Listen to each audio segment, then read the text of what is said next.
चुनाव तो राहुल गांधी को भी जीतने हैं ना, राजनीति में है तो केवल वो आदर्श के लिए तो नहीं है, उनको चुनाव भी जीतने हैं। तो अब जैसे बिहार का इलेक्शन हो रहा था, हमारी समझ है कि अलावरू जी उनके हैंड पिक्ड आदमी थे, उन्होंने एक भरोसे विश्वस्त को अपने भेजा कि तुम जाकर के देखो चुनाव, तुम ही प्रभारी हो। राहुल गांधी की खुद की समझ और इन्वॉल्वमेंट किसी इलेक्शन में कितनी होती है? मेरे ख्याल में बहुत नहीं होती है। और मेरे ख्याल में जो एक थिंकिंग है, हम बिल्कुल दावे के साथ नहीं कह सकते हैं, लेकिन मेरी जो सोच है, हर आदमी की सोच होती है, मेरी सोच है कि उनकी सोच है कि मोदी जी से जब लोग निराश होंगे, ऊब जाएंगे, हम सेकंड पार्टी से तो हमको आप नीचे हिंदुस्तान में नहीं ले जा सकते हैं।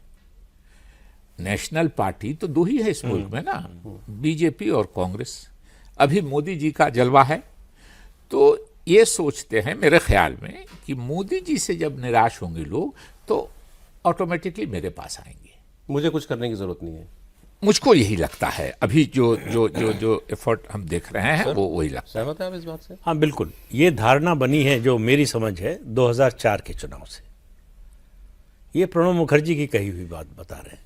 2004 के चुनाव के पहले मीडिया के लोगों से कहते थे हमसे आप लोग मिलते ही नहीं हैं, और वो मानते थे कि हम चुनाव नहीं जीत रहे हैं, सरकार नहीं बना रहे हैं। जब सरकार बन गई तो कांग्रेस में ऐसे लोगों की संख्या ज़्यादा थी जिनको आश्चर्य हुआ कि हमारी सरकार बन गई। तब से कांग्रेस में एक बड़ा तबका ऐसा हो गया, कुछ करने की ज़रूरत नहीं है, जो सत्ता में है उससे लोग नाराज़ होंगे तो आपको चुनेंगे। जो शकील साहब बात कह रहे हैं, दो ही नेशनल पार्टी है। अगर बीजेपी से नाराज़ होंगे, बीजेपी को लोग हटाना चाहेंगे, तो विकल्प क्या है? रीजनल पार्टी तो कोई हो नहीं सकती, कोई एक स्टेट की पार्टी हो नहीं सकती, एकमात्र पार्टी कांग्रेस पार्टी है। तो अब सवाल यह है कि कब होंगे, और इस बात की क्या गारंटी है कि उस समय तक बीजेपी अपने को बदल नहीं लेगी? 3 चुनाव तो हो ही गए ना। अपनी लीडरशिप नहीं बदल लेगी, जो लोग चाहते हैं उसके अनुसार बदलाव नहीं कर लेगी। तो आपको देखिए, युद्ध कभी हो या ना हो, सेना के बारे में कहते हैं, लेकिन फौज को हर समय तैयार रहना चाहिए। इसीलिए युद्धाभ्यास चलता रहता है, वॉर एक्सरसाइज चलती रहती है। तो चुनाव में क्या है, राजनीति में क्या है? संगठन आपका तैयार रहना चाहिए। ये जो बीजेपी के बारे में, मोदी के बारे में कहा जाता है कि 24/7 जो है इलेक्शन मोड में रहते हैं, तो किसी भी संगठन को, राजनीतिक संगठन को जो चुनावी राजनीति में है, इसी मोड में रहना चाहिए। कब चुनाव हो जाएगा पता नहीं, ऐसा तो नहीं चुनाव की अधिसूचना जारी होगी तब आप तैयारी शुरू करेंगे।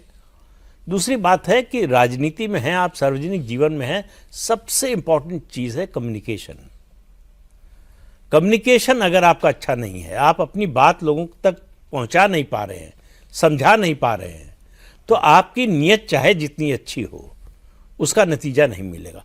दूसरी बात जो शकील साहब ने कही, राजनीति में हो, किसी क्षेत्र में हो आदमी, आत्मसम्मान सबको चाहिए होता है। आत्मसम्मान से समझौता करने वाले कम होंगे, और हर आदमी की एक थ्रेशोल्ड लिमिट है कि यहाँ तक कर लेंगे, इतना कर लेंगे, और उसमें भी ये इससे तय होता है कि हमारी महत्वाकांक्षा क्या है। शकील साहब आज से 25 साल पहले अगर ये स्थिति आती तो शायद चुप हो जाते।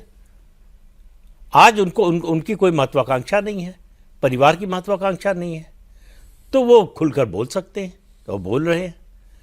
अब ऐसे लोगों को, अगर राहुल गांधी सचमुच कांग्रेस को सुधारना चाहते हैं, कांग्रेस की स्थिति बेहतर बनाना चाहते हैं, तो ऐसे लोगों को बुलाकर बात करनी चाहिए। यही एसेट है एक बार जो आपको बताएंगे कि क्या क्या गलत हो रहा है। कह दिया था इन्होंने एक बार वही गलती करती थी, कह दिया था एक बार, वो मैं बताता हूँ अभी आपको, बहुत ही इंटरेस्टिंग बात है वो। लेकिन आपने कम्युनिकेशन वाली जो बात की विजय, कि आपने कहा कम्युनिकेशन, राजनीति में कम्युनिकेशन सबसे जरूरी चीजों में से एक है। उसके सर 2 आयाम है।